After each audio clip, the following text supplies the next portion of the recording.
بہت سے لوگ زکوٰۃ تو ادا کرتے ہیں لیکن شرعی معلومات نہ ہونے کی وجہ سے اپنی زکوٰۃ کو ضائع کر رہے ہوتے ہیں۔ اب وہ ضائع کیسے کر رہے ہوتے ہیں کہ زکوٰۃ ادا کرنے میں ایک شرط یہ ہے کہ کسی شرعی فقیر کو مالک بنایا جائے، جس کو علمی اصطلاح میں کہتے ہیں تملیک فقیر۔ اب بہت سارے لوگ زکوٰۃ کی رقم سے ہاسپٹل کی تعمیر میں حصہ لے لیتے ہیں، ہاسپٹل تعمیر کروا دیا، ہاسپٹل میں علاج کے لیے جدید آلات کی ضرورت ہے، وہاں زکوٰۃ کی رقم دے دی۔ اسی طرح کسی پر اپنا قرض نکلتا ہے اور وہ بیچارہ پریشان ہے تو زکوٰۃ کی مد میں اس کو رقم چھوڑ دی، یا اسی طرح کسی کا فری میں علاج کروا دیا، یا کوئی بچہ ہے وہ اسکول کی فیس نہیں دے سکتا تو اس کی اسکول کی تعلیم فری کروا دی، یا اسی طرح زکوٰۃ کی نیت سے کسی مستحق کو کھانا کھلا دیا اباحت کے طور پر، یا اسی طرح اس کا گھر ہے تو کرایہ اپنے گھر میں جو ہے وہ زکوٰۃ کی مد میں اس کو ٹھہرا دیا اور اس سے کرایہ نہیں لیا، یا اسی طرح اور مختلف صورتیں ہوتی ہیں کہ جس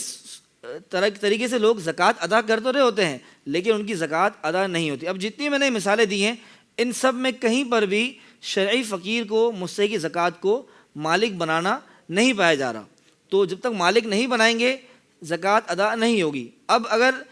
ہم اس کے حل کی طرف جائیں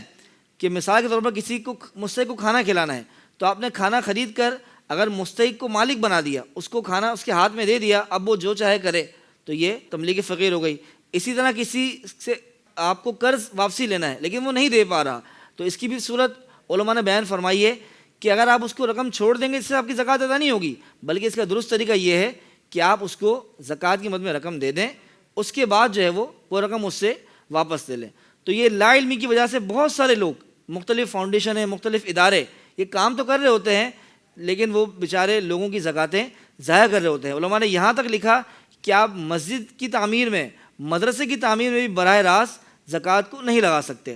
تو اس لیے اس حوالے سے معلومات ہونا بہت ضروری ہے۔ اللہ پاک ہم سب کو علم دین حاصل کرنے کی توفیق عطا فرمائے۔